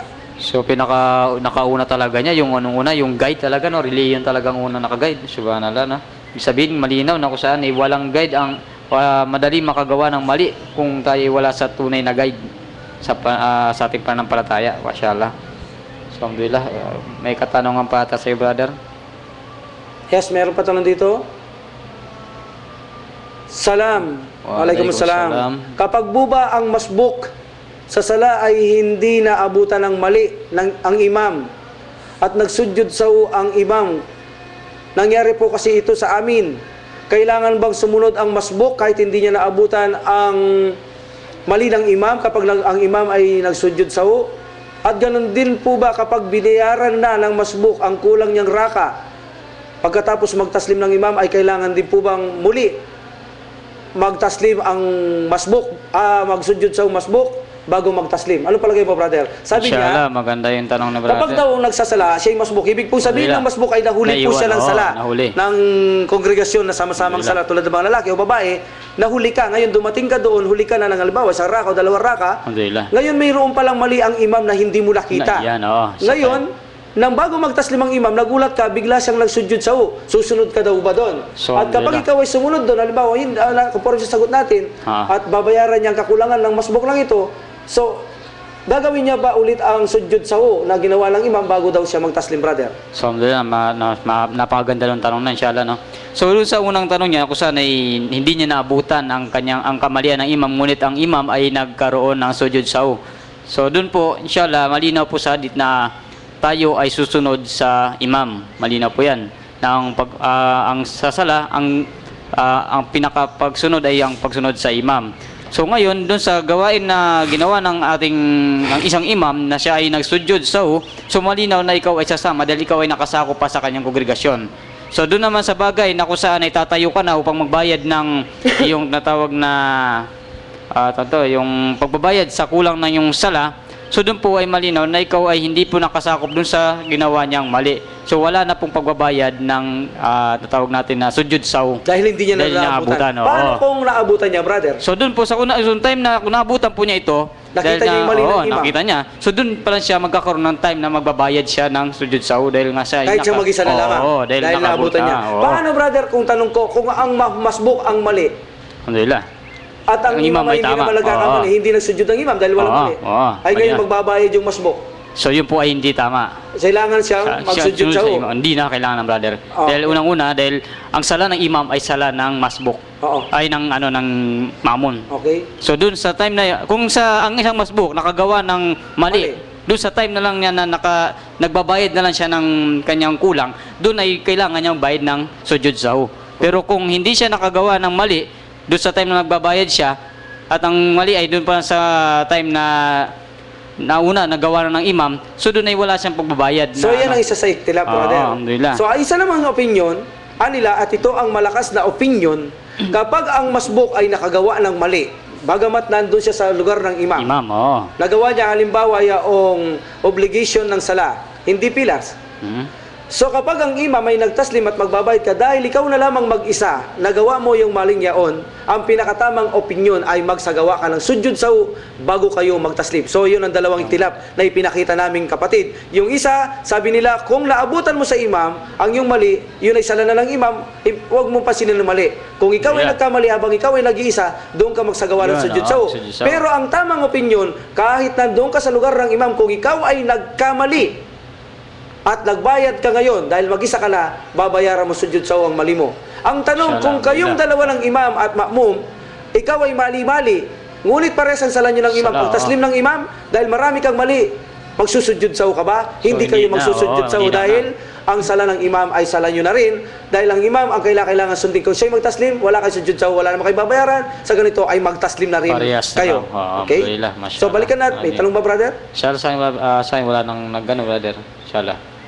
So balik lang tayo dun sa ating paksa. Sa benefits ng ating hadith. Kung saan ay natigil tayo dun sa punto na kung saan ay hindi. Huwag tayo maminsala.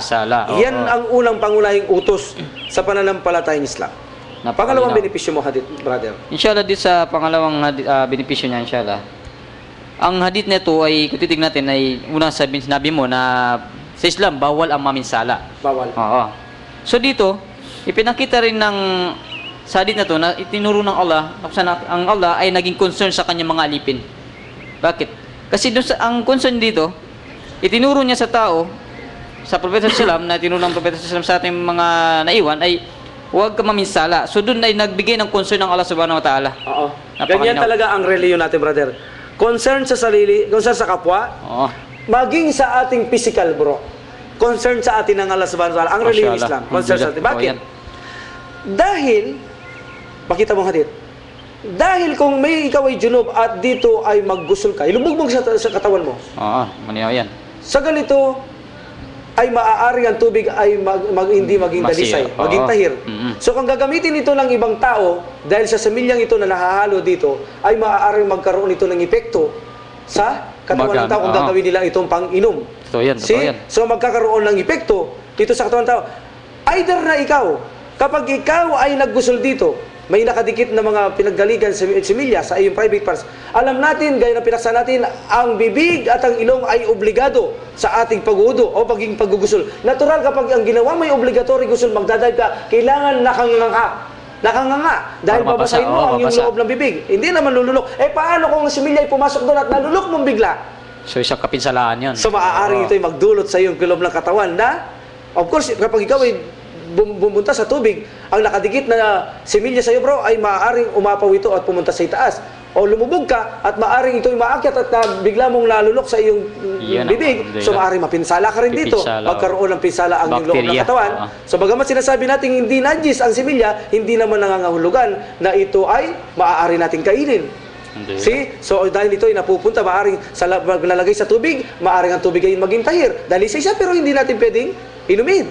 So maaari dahil magdulot kasi ito ng kapinsalaan sa ating katawan. Katawan, So ibig sabihin, concern ng Concern ng Islam Allah, sa kapwa-tao, maging sa ating mga sarili, tayo ay pinangangalagaan ng Islam, maging ang ating mga kalusugan, brother. Totoo Yan ang isa yan, sa dalil totoo yan. na hadith na ito.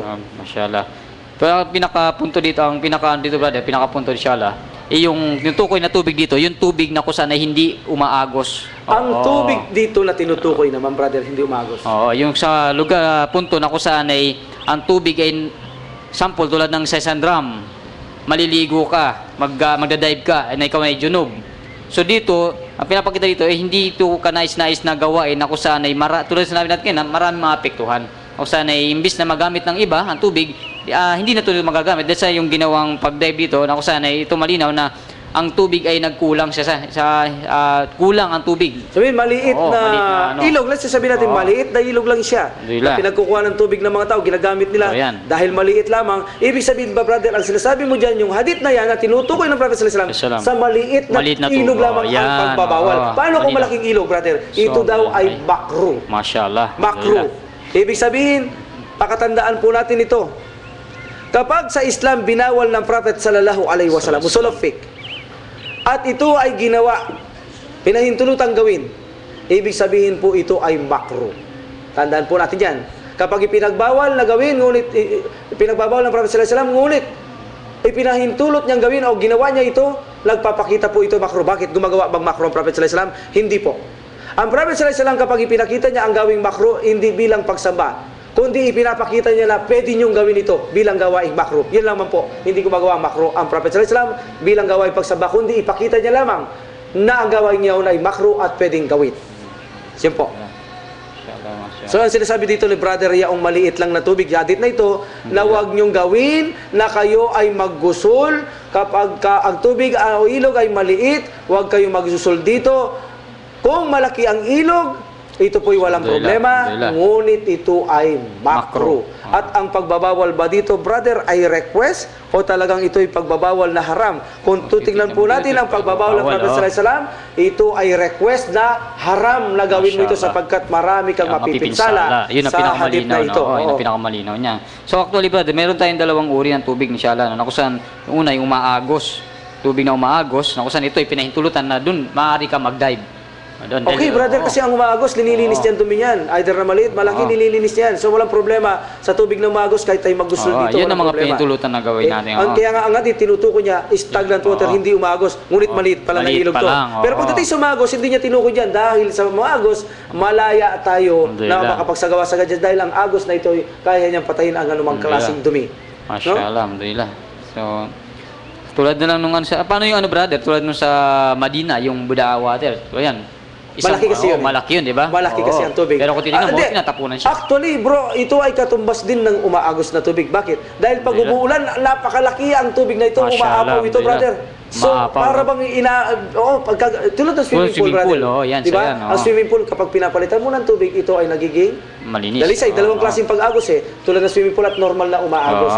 So, ganun din yung brother, pag natambakan ito ng tubig, para itong umagos na rin na tubig, dahil sa sobrang daming tubig na dumating dito, para siyang pinalitan mo ang tubig, brother, tulad ng swimming pool, brother. So, sa ganitong budaan na ito, kaya hindi kayang dumihan yan, sabi ng Prophet sallallahu alaihi wasallam, dahil ang tubig na ito ay malaki na, kapag umulan pa, ay umaapaw ba ito, brother? Ang tubig doon, lalong nagiging malinis ang tubig na ito, brother. Mashallah. Isa pa sa mga idadagdag natin sa hadith na ito, inshallah, ay yung hadith ay dito sa tumutukoy na huwag gumawa ng mga bagay na haram.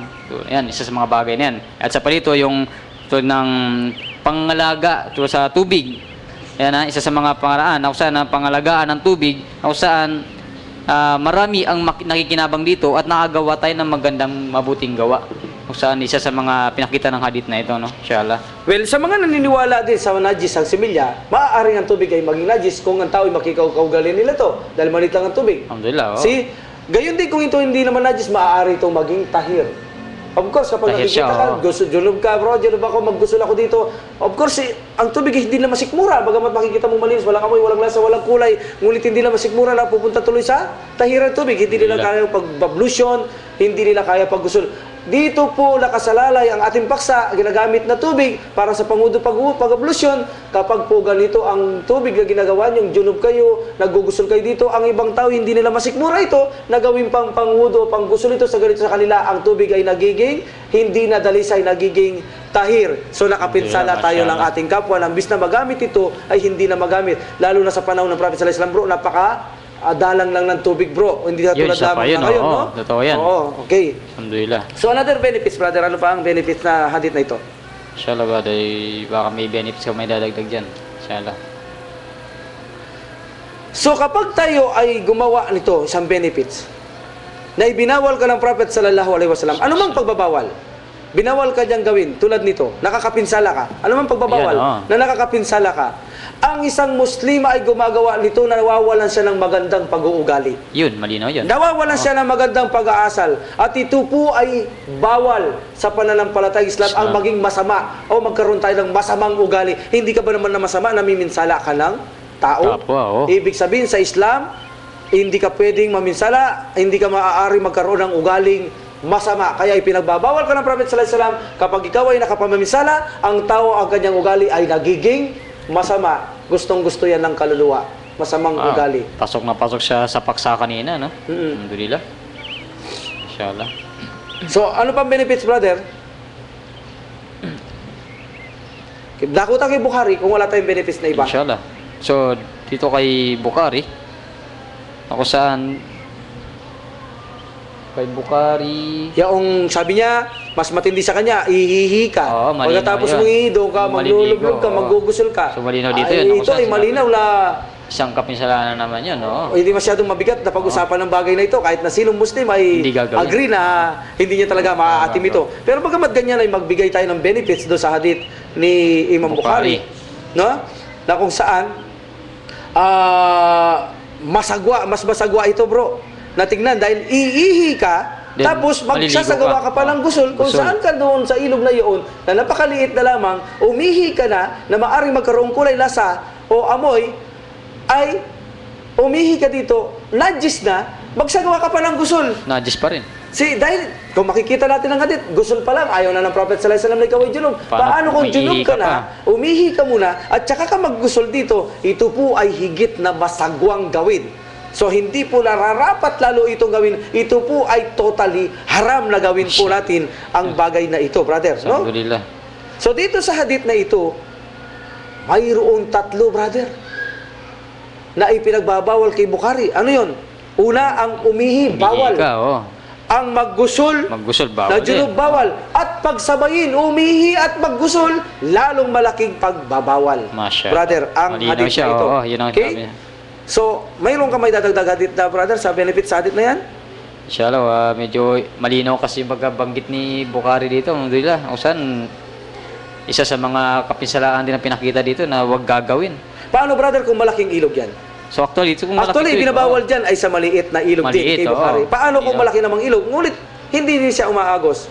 Ito rin ay pinagbabawal, oh. pinagbawal, ngunit Makro. walang masama dahil ito ay Makro siya. makro siya. Malinaw Ibig sabihin, siya dun. hindi siya dapat ginagawa hindi magandang gawain. Gawain, Makro ay oo. hindi gawain, hindi po ikinalulugod ng Panginoon. Subhanahu bagamat Yes, ginawa mo, wala kang Alhamdulillah. kasalanan, ngunit hindi po ito ikinalulugod ng Panginoon Subhanahu wa Ta'ala ang gawain, hindi ka nais-nais. So maaring hindi ka po magka-reward sa iyong ginawa na ito dahil makro ito. So ibig sabihin, ang pagbabawal sa hadith ni Sahih Bukhari at Imam Muslim, rahimullah, ay sa maliit na tubig na hindi umagos. Ngunit kung ito'y malaki, umihi ka at nagjulog ka, naggusul ka, walang masama. Wala masama, oh. Dahil ito'y malaking ilog, kayang sirain, kayang tanggalin ang Oo, karumihan nito. ayan. Ngunit ito po ay gawaing Makro. makro. Paano, brother, kung tanungin kita? Inshallah.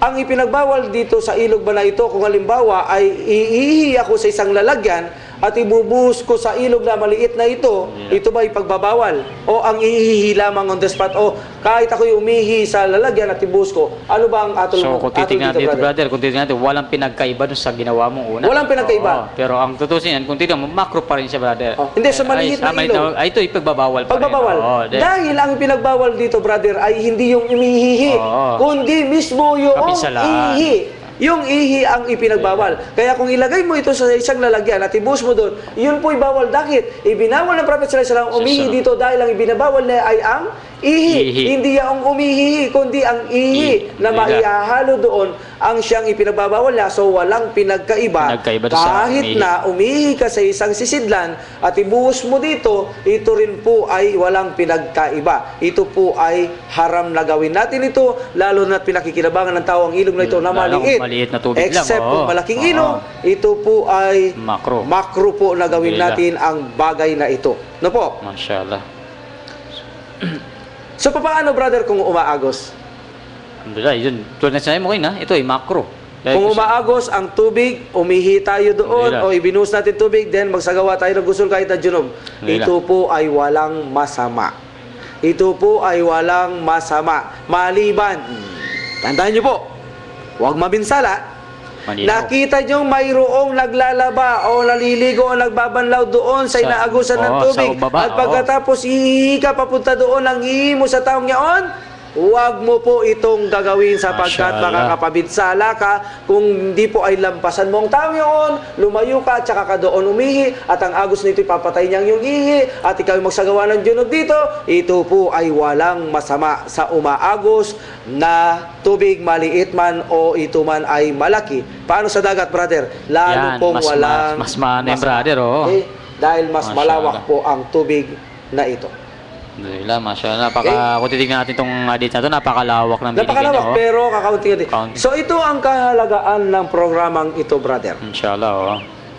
Alhamdulillah. Na ibibigay natin inshallah mula sa mga scholars natin ang kapaliwanagan ng mga hadith na ito. Dahil kung ang mga kapatid natin ay hindi nag-aaral sa mga madrasa, itong pagkakataon nila na malaman nila ang mga benepisyo ng mga hadith na ito, brother, no? Nalalaman nila ang mga benepisyo sa mga hadith na ito. Magagamit nila itong mga dalil Oo, mula sa mga hadith.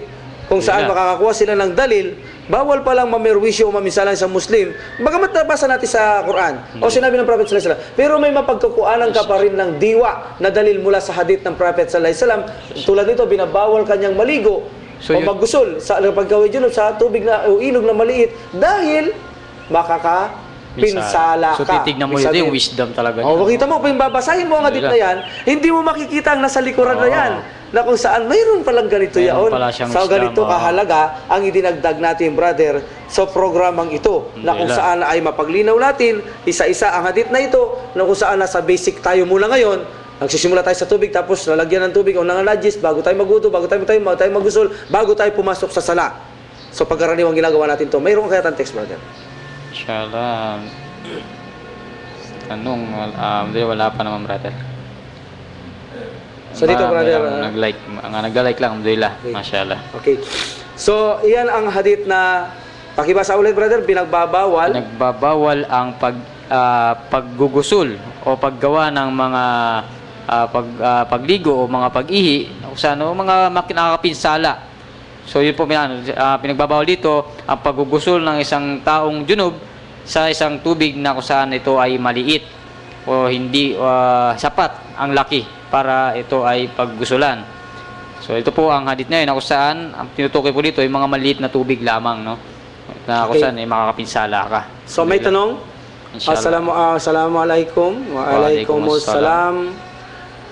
Ang paggising ba ng Prophet Muhammad sallallahu alaihi wasallam sa tahajjud time, no? Tahajjud time ay ang sunnah niya ay gumamit muna siya ng siwak. Paggising niya gumagamit daw siya ng siwak. Ano po ba ang dahilan? Mashallah, ang gandang tanong ng brother See? sister, no? Ano daw po ang dahilan ba't ang Prophet sallallahu alaihi wasallam pagkaling niyang matulog siya. Then nagtatahajjud kasi ang Prophet sallallahu alaihi wasallam. So bago siya dumako sa pagwudu, basta pagkagising niya, ginagamit niya ang kanyang toothbrush. Ito po ang pinaka-toothbrush noon, ito pong siwak na galing sa arak tree, no? So ano po ba daw ang dahilan kung bakit ba ginagawa ito ng Prophet sallallahu alaihi wasallam? Ito ba ay obligatory o ito ba ay rekomenda? Ang tanong natin ngayon, ito po ay rekomenda. Pero alam niyo po ba ang wisdom, bakit yan ginagawa ng Prophet sallallahu alaihi wasallam? At bakit niya ito ipinag-uutos sa atin, brother? Yun ang magandang malaman. Ito nakakasyak ito, brother. Ewan ko kung paniwalaan ng ating mga kapatid, pero authentic ang hadith na ito sa Bukhari ito. Alam niyo po ba na ang Prophet Muhammad sallallahu alaihi wasallam, bakit niya ginagawa? Na kapag siya ay pagkagising niya, gumagamit siya ng siwak. Ito po, maging sa kanyang pag-uudo, brother. Maging sa kanyang pag-uudo, inuutos niya rin na kung hindi makakabigat sa kanyang umba ang paggamit ng siwak. Every prayer, bawat magsawa ng wudu, o bago magsala, gagamit tayo ng siwak. Bakit niya linilinis muna ang kanyang bibig, brother? Tapos magsasagawa siya ng wudu bago siya magsala. So titignan mo dito, meron na ng wisdom sa likod niya, no? Ito po yung rekomenda. Pero bakit po ito ginagawa ng Propeta Muhammad sallallahu alaihi wasallam? Alam niyo po ba na kapag tayo ay nagdarasal at nagre-recite ng banal na Quran, ang mga malaika ay dumarating sa ating likuran at ito ay nagpupunta sa ating harapan at ang kanilang mga bibig at ang ating bibig ay idinidikit nila sa ating bibig. Mashallah. Habang inire-recite mo ang Quran na lumalabas sa iyong bibig, ang siya namang pagpasok ng Quran na rinrecite mo sa kanilang mga bibig. Amazing. Pero authentic po ang hadith na yan. So dahil dito kailangan mong maglinis ng bibig, ginagawa ito ng Prophet sallallahu alaihi wasallam maging sa paghuhudo dahil ayaw ng mga malaika na ikaw ay mayroong mabahong bibig. Hindi nila ito gagawin sa iyo, brother. Alam natin yan, ang mga malaika ayaw nilang may amoy. Kaya ang Prophet sallallahu alaihi wasallam ayaw niyang magtungo sa masjid ang mga kalalakihan na may amoy na masangsang. Kumain ng bawang o kaya sibuyas dahil ayaw ng mga malaika na mayroong ganyang amoy, hindi sila papasok ng masjid. So hindi niya ilalagay ang kanyang bibig sa iyong bibig habang nagre-recite ka ng Quran, pumasok sa kanyang bibig ang re-recite mo, hindi niya ilalagay dahil nangangamoy ka sa iyong bibig. Masya. Kaya ang Prophet sallallahu alaihi wasallam hindi siya kumakain ng masangsang bawang, sibuyas. Na siya pinapakain noon ng kanyang sahaba. Gumawa sila ng vegetable, tinanong niya, ano yan? Sibuyas, bawang, Rasulullah, ganito. Sabi niya, hindi ako kumakain yan. So, hindi rin sila kumain. Sabi niya, ba't di ka kumakain? Sabi niya, Rasulullah, hindi kayo kumakain. Hindi ako kumakain dahil mayroong kumakausap sa akin na hindi kumakausap sa inyo. Ibig sabihin sino? Si Angel Jibril. Angel Jibril, siya nagbibigay ng revelasyon mula sa Allah subhanahu wa ta'ala kay Prophet sallallahu alaihi wasallam. Ayaw ng mga angel na may amoy na masangsang ang mga tao. Kaya ang Prophet sallallahu alaihi wasallam never na kumakain sa masangsang dahil hindi makakalapit sa kanya si Jibril. Kaya hindi siya kumakain ng masasangsang na bagay sa upang ganoon matanggap niya ang revelasyon ng Allah subhanahu wa ta'ala mula kay Jibril. Ibig sabihin, kaya naglilinis ang Prophet sallallahu alaihi wasallam ng pagdarasal, magsisiwak o magtutbrush tayo sa panahon natin ngayon, bago magsala, bago magwudu, dahil ang mga malaika upang pupunta sila dito at kung nagre-recite tayo ng Quran ng kanilang bibig ay may lagay nila, may tutok sa ating bibig ang kanilang mga bibig. Iyan ang wisdom kung bakit gustong ipag-utos ng Prophet sallallahu alaihi wasallam na linisin natin ang ating mga bibig kapag tayo ay magsasala. Sayang, ang mga malaika kasi ay gustong-gusto nila ang walang amoy, kapag nagkaamoy ay wala ang mga malaika. At alam natin, brother, ang dua ng mga malaika ay hindi Alhamdulillah. tinatanggihan ng Allah subhanahu wa ta'ala. Kapag ikaw ay nagsasala, nagdarasal, at ikaw ay may masangsang na amoy, o sa loob ng kongregasyon, hindi nyo ito pinalabas, pasalahin nyo na lang sa kanyang bahay, ang mga malaika ay wala. Imbis na humingi sila ng tawad sa inyo, ay wala sila. Alam nyo ba, kapag ang mga malaika humingi ng tawad para sa iyo, dinididig yan agad-agad ng Panginoon Allah subhanahu wa ta'ala. Paano kung may masangsang amoy? Paano masangsang amoy mo? Anong malaika ang nasa likod mo? Sayang, malaking biyaya ang kawalan sa atin. Kaya ang sabi ng Prophet sallallahu alaihi wasallam, kung hindi lang nakakabigat sa aking umma, ipag-uutos ko ang paggamit ng siwak sa bawat paghuhudo at bawat pagdarasal ay gumamit sila ng siwak dahil malaki itong lihim na benepisyo nakatago sa likod ng mga gawain ng Propeta Muhammad sallallahu alaihi wasallam. Katotohanan, nasa Propeta Muhammad sallallahu alaihi wasallam ang magandang halimbawa kung bakit siya pinadala ng Subhanahu wa ta'ala upang ating tularan. Naway kalugdan siya ng Allah Subhanahu wa ta'ala at kapayapaan sa kanya at ganun din sa kanyang mga pamilya. Yan po ang katugunan natin sa hadith na ating binasa sa nagtanong. Ano po? Napakalaking benepisyo po ang naibigay na napakalaki po ng mga kapakinabangan sa isang katanungan. Brother, libre na. Libre pang tumawag upang magtanong. At kapag naibahagi natin, ay napakalaki pong kapakinabangan ito sa ating kamustiman. Ang nagtanong ay nagkakaroon din ng gantimpala kung ang layunin niya, itinanong niya ito at magkaroon ng kaalaman upang mapailatanap sa mga kamusliman. Abay, baka sakali po, kabilang po kayo sa Sadaqatul Jariyah sa kaalamang ito dahil pinagbulan po kayo. Dahil kung hindi kayong pinagbulan, ay hindi po makakarating ang kasagutan ito. Gaya ba ng sinabi ng Allah subhanahu wa ta'ala o sa ating Sharia na sinabi ng Allah subhanahu wa ta'ala sa banal na Quran, isa sa taong magaling ay mag-udyok lang siya ng kawang gawa. Ang gantimpala ng gumawa ng kawang gawa at gantimpala mo ay parehas lang. Nagudyok ka lang. Kung hindi naman siya magbigay ng kawang gawa, mawawalan ka ba sa lan? No. Dahil ginawa mo isang mabuting utos na Allah subhanahu wa ta'ala, ang mag-utos ka ng gumawa ng sadaka, mayroon ka pa ring reward. Sa Allah subhanahu wa ta'ala, wala pong ipinagkaiba ang inyong mga tanong sa bagay na ito. Dahil kayong pinagmulan ng tanong na ito, bagamat alam nyo ang sagot, dahil ang layunin nyo may palaganap ang kasagutan at pakinabangan ng lahat ng mga Muslim, mayroon po tayo dito, sama-sama, pati ang mga nagmamalasakit sa programang ito. Insyaallah. Kaya kung nais nyo po, na kayo po ay magkaroon ng ganitong gantimpala sa Sadaqatul Jariyah, ay ugalihin nyo pong magbahagi ng mga katanungan kahit po ito'y alam natin para may paliganap natin at ugalihin po natin tumulong sa programang ito upang may pagpatuloy ang programang ito para sa landas ng Allah subhanahu wa ta'ala. Nang sa ganun ay may parating natin ang pananampalatayang Islam sa lahat ng sangkatauhan at lahat ng kaalaman dito na kung ano man ang mali ay patawarin tayo ng subhanahu wa ta'ala. No, kung ano man ang mabuting nagawa natin, mga kasagutan at bahagi natin, lahat sila na lang nagmalasakit sa programang ito. Sila po ay mayroong gantimpala. At kapag isinabuhay ng lahat ng nakinabang dito, ang mga katuruang ito, dahil sa kanilang malasakit sa programang ito, at sa atin din kapatid, inshallah, tanggapin ng subhanahu wa ta'ala, tayo po ay magkakaroon ng gantimpala sa Sadaqatul Jariyah. Kahit patay na tayo, kahit nasa hukay pa tayo, matitigil lamang po ang gantimpalang ito kapag binuhay na tayo ng Panginoong Allah subhanahu wa ta'ala. Ganito po kalaki ang pinakikinabangan natin, mga kapatid, lalo na ang nagmamalasakit sa programang ito. Wag na wag po kayong maghinayang. Nagugulin ninyo ang inyong kayamanan para lamang sa Allah subhanahu wa ta'ala. Wag kayong mapapigil sa udyok ni Satanas na kayo maging maramot at ganun din sa inyong kalalawa na kayo ay maging maramot. Labanan nyo ang dalawang ito upang sa ganun ay mahisabuhay natin, magampanan natin ang tama sa mundong ito. Kaya po pinaksa ko kanina kung paano natin magagapi, matatalo ang udyok ni Satanas at udyok ng kaluluwa upang masabuhay natin at magawa ang tama na kaparaanan sa pananampalatayang Islam upang magtagumpay tayo sa mundong ito higit sa kabilang buhay. Alhamdulillah. So, pero bago man inshallah, brother, na kung saan inshallah, doon sa nasabi mo tulad niyan, ng mga gawa na kung saan ay ang anumang gawa na ginawa nila, kahit sa pagtatanong lamang, ay nagkakaroon din sila ng reward. Nagkakaroon sila. Oo. So, pinakamayam doon, inshallah, yung maayos na pagniniyat. Siguro kailangan may din yung mag-intention muna sila na mas yung sa intention na kung saan hindi ito para pakitang tao o para mga bagay na. So dito gamitin natin ang tamang pagniniyat, inshallah. So may tanong, brother, assalamualaikum. Waalaikumsalam. Pwede po bang gamitin ringtone ang aya ng banal na Quran o kaya yung azan? Alhamdulillah, masya lang yan Ayon po sa bagong patwa ng ating mga ulama. Ito po ay napagkasunduan, napagkaisaan, ijma sa panahon natin at gumamit sila ng mga kiyas na kung saan po ang sinasabing adan at pagbigkas ng Quran, recite, ito po ay individual na gawaing uri ng pagsamba. Ibig sabihin, pag nag-adan ka ay gawaing pagsamba. Anong gawaing pagsamba? Hindi mo maaring talikuran ang adan ng walang sapat na kadahilanan. Halimbawa, tatalikuran mo ba ang adan habang ikaw ay nag-aadan lang nasa tamang oras? Hindi na. Hindi po, dahil ito po ay gawaing pagsamba. Hindi mo pwedeng maaari itong bastusin ang ginagawa mong ito. Ngayon, kung gagamitin mo ang ringtone mo, ang siyang gagawin mong pang-adan, at sinabi niya doon, la ilaha, at nawalan ng power. Ibig sabihin, konfirmasyon na walang Diyos. So nakagawa ka ng mali. Nakagawa po kayo ng mali. Maging sa ringtone, kapag ginawa mo yung asyhadu an la ilaha, pagkatapos ito ay binuksan mo.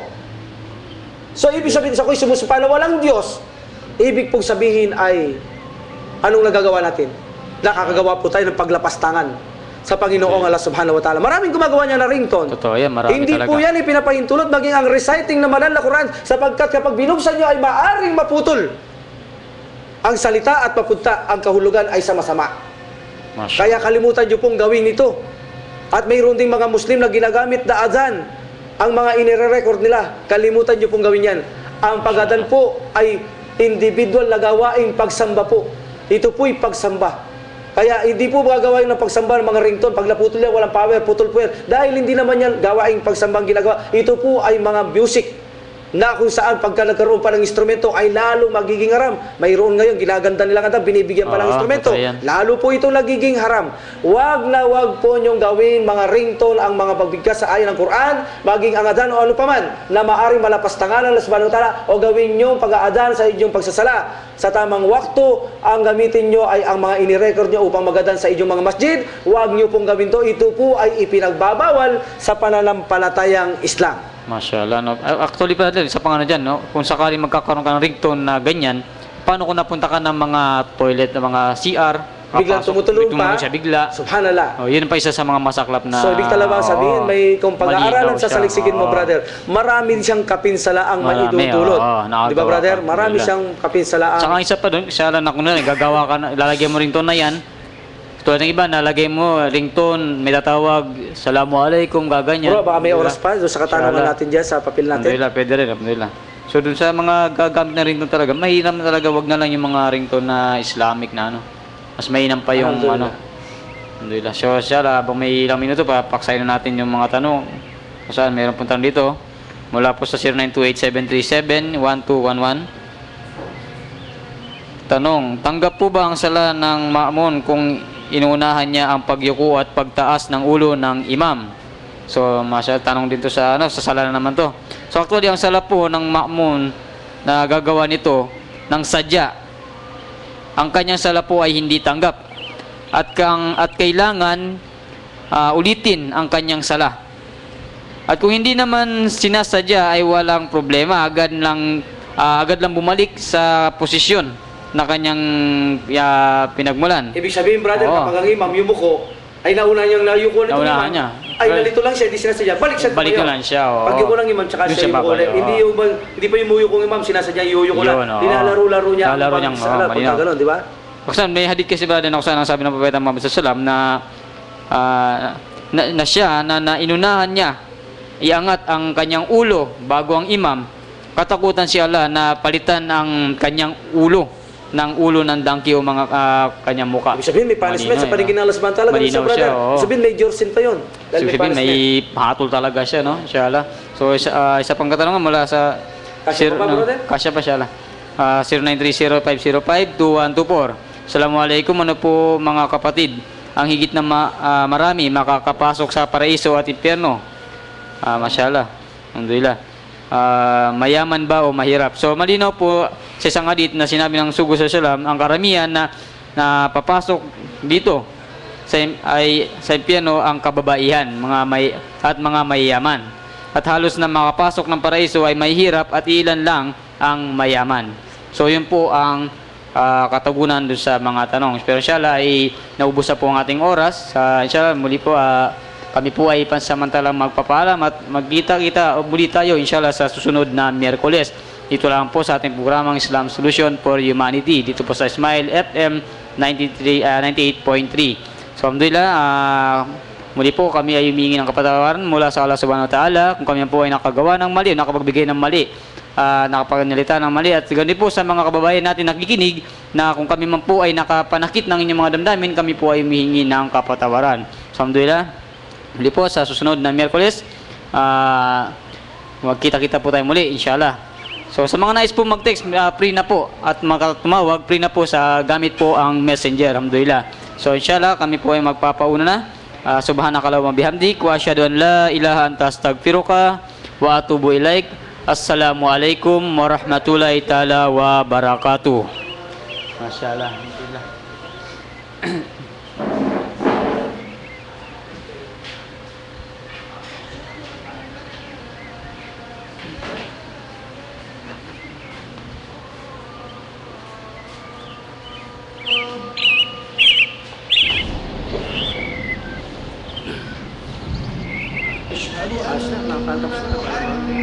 محمد رسول